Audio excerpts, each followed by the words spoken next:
Hi, this is Terry, aka T Raw, and I am welcoming you to my podcast called Get Your Raw On.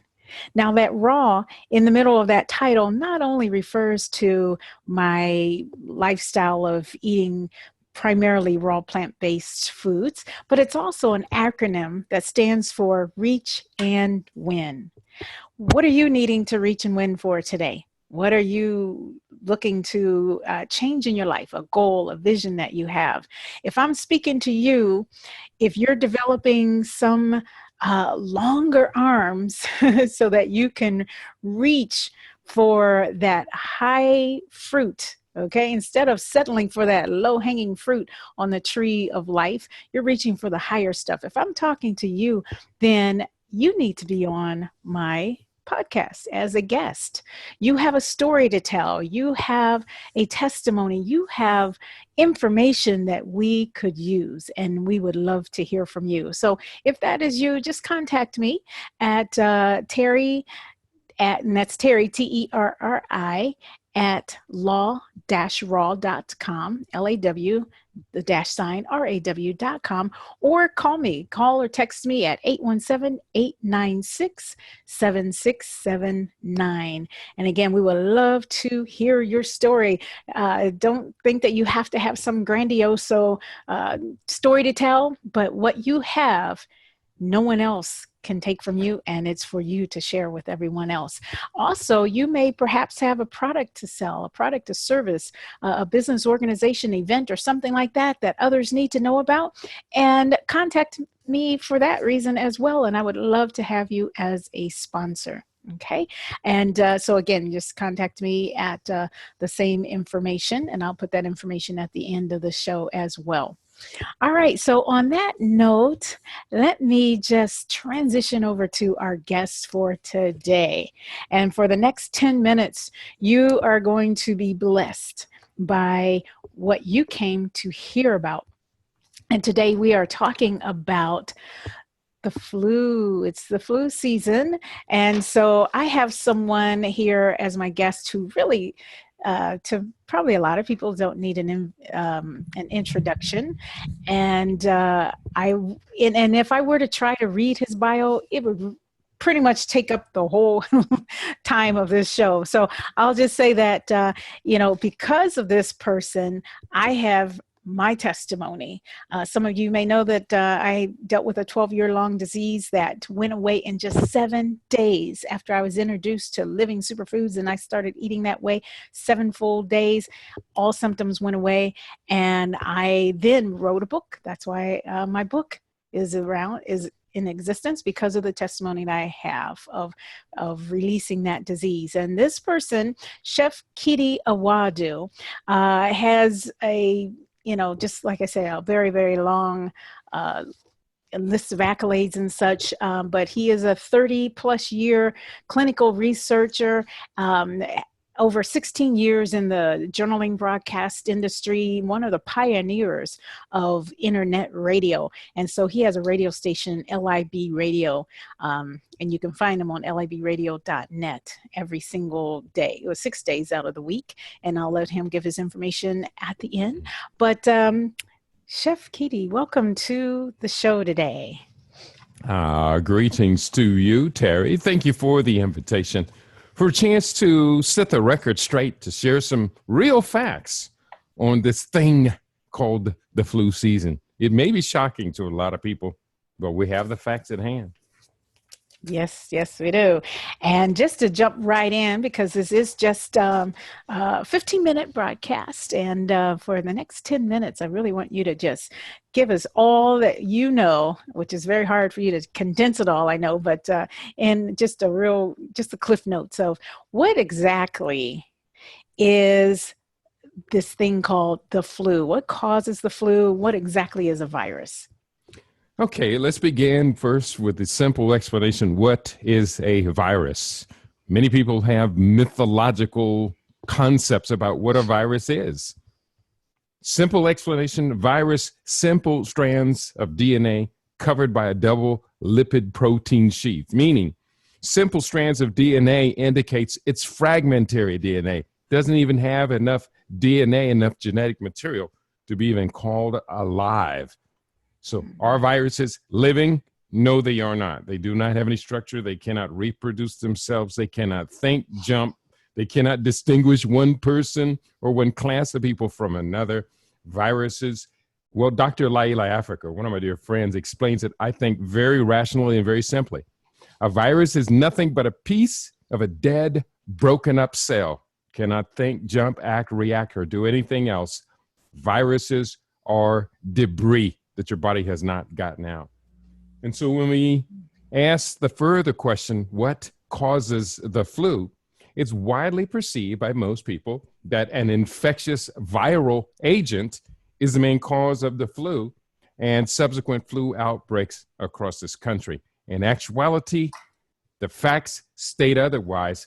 If we are to use the scientific community as our basis for comprehension of the flu season and not just rely on news stories as well as hype and propaganda generated by government agencies and pharmaceutical companies who want to manipulate us into believing that we are in grave danger of widespread flu epidemic. Hence, we go to their solutions, vaccinations, drugs, and other solutions. Yes.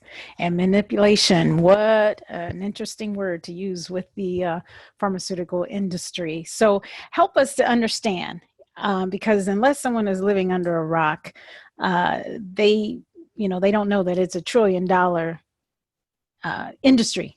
Okay. I mean, we all know that unless someone's living under a rock, you know that it's $1 trillion industry that we're dealing with here as far as the pharmaceuticals. And so a lot of the hype and the manipulation is to keep all of that money flowing. But tell us in a very condensed manner, what exactly is the truth behind, what is the science behind all of this manipulation and all of this hype? Much of the hype, much of the manipulation comes from government agencies. But here we have one government agency, the National Vital Statistics System in the United States, which records actual death certificate filings. And when it comes down to it, for 20 years now, when asked how many annual flu deaths are there in the United States, the standard answer has been, and has not fluctuated until very recently, 36,000 deaths per year of the flu in the United States. Yet, if we look at death certificate filings, which are the official cause of death listed by the National Vital Statistics System, in the year 2010, total number of flu deaths in the United States amounted to just 500 per year. And in fact, for 1 year, 2001, the total number of officially listed flu deaths in the United States was only about 275. And of that record, of that number, only about 18 to 20 had actually been confirmed by tests saying that this agent was particularly there. So we have to understand that in the overwhelming majority of cases where people are diagnosed with the flu, there are no actual tests to find the etiological agent or the causative agent. It's just a presumption.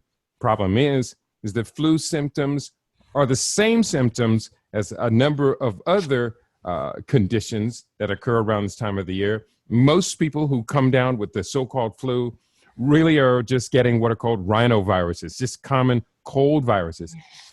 The other part about this is very, very important.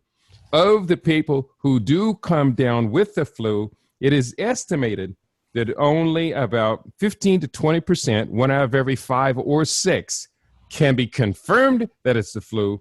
But when we're talking about flu deaths, it's even a lower rate than that, because most of the time when people die of the flu, it is actually not the flu, but a secondary respiratory infection, a pneumonia infection that actually is the true cause of death. So there are a lot of misunderstandings out here. We got a lot of statistics, a lot of data on this from highly reputable sources, such as, I give you this from David Rosenthal. He's a director at Harvard University Health Services. He says this, quote, "People don't necessarily die per se of the flu virus, the viremia, What they die of is a secondary pneumonia. So many of these pneumonias are not viral pneumonias, but secondary pneumonias, meaning bacterial pneumonias. But he agreed that the flu pneumonia relationship was not unique. And he said also, and this is very shocking because people don't really correlate these things. He found in his studies that stomach acid suppressing drugs, acid reflux drugs, are associated with a higher risk of communicable flu. So now that brings us into a whole nother category where we find that environmental stressors from pharmaceutical drugs that are commonly used actually increase the risk of people being diagnosed with seasonal flu symptoms. Wow. Wow. And with probably about, I think the stats show over 60% of Americans being on pharmaceuticals, adults on pharmaceuticals, it is likely to say that all these cases that we see are due to so many more complicated things than just the flu itself, or not even due to the flu. And Keaty has so many, videos out on YouTube, shows that he's done on this topic on other radio stations, on his own radio stations.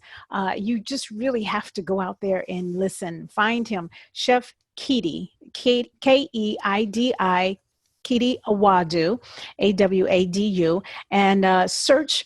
If you just put in flu and then put in his name, you will find a lot of data. And unfortunately, we don't have a lot of time to cover all of that here, but we will have him back on either with this topic or many other topics, but really search this information. But as we close out, I want you, Keaty, to just share with the audience what is in a flu shot. Because, when I found this out, oh my goodness, I was like appalled. I've never had a flu shot and will never get one, especially now that I know what's in it. But people, you really need to ask your doctor before you ever get a flu shot again. If someone is trying to tell you to get one, ask them what's in it. And so Keaty, in our last couple minutes here, 2 minutes, tell us what is in that flu shot. And people, get your pen and paper ready and write this down for you. People want to know this. There are many different things in flu shots. Yeah, there's like three. Are there like three? Well, they change from year to year. Now, first is the pathogen, the agent to which an immunity is being sought. Now, insofar as flu shots specifically, there are different types of flu, of which flu type A is considered to be the one that's most dangerous. And so there are two different subtypes of this pathogen.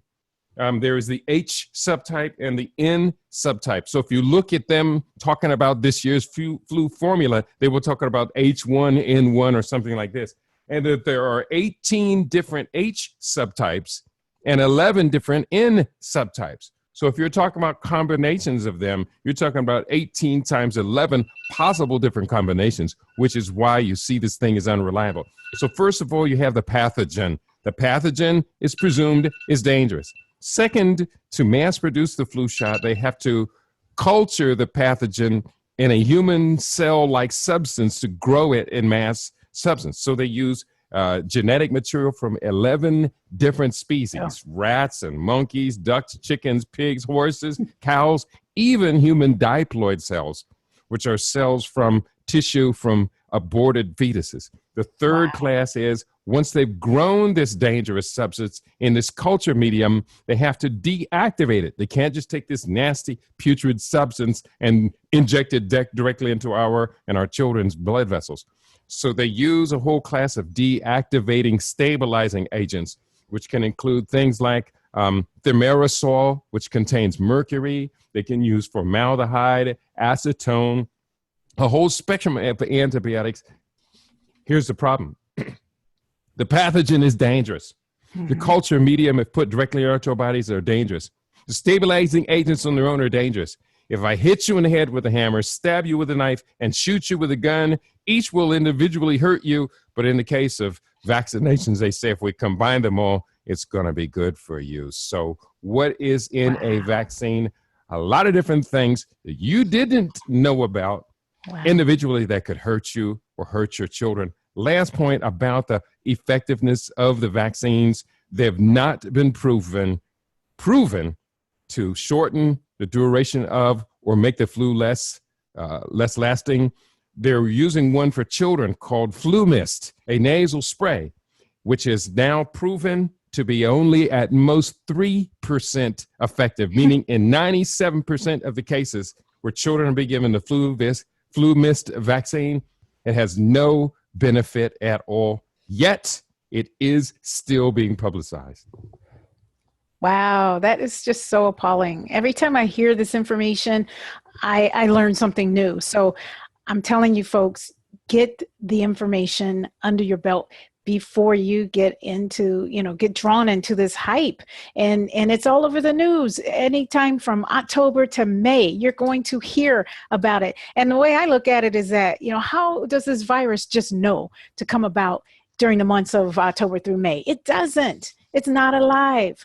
But, there's all these other factors in life that add to your situation to allow this to happen, the sugar that is eaten between those months and the stress, the fact that wintertime, you're not as active as you are in the summer. So just really, again, I just really appreciate, Keita, you being here and telling us about this, but this won't be the last that we hear about this topic or other topics from you, because the information is just so vital. We need to hear it over and over. So I appreciate you being here. I challenge everyone to investigate before you vaccinate. All right. And this is Terry, AKA T-Raw, helping baby boomers and others live long, earn strong, and have a great green time in the meantime. I appreciate you joining me today, and we will see you again another time on Get Your Raw On.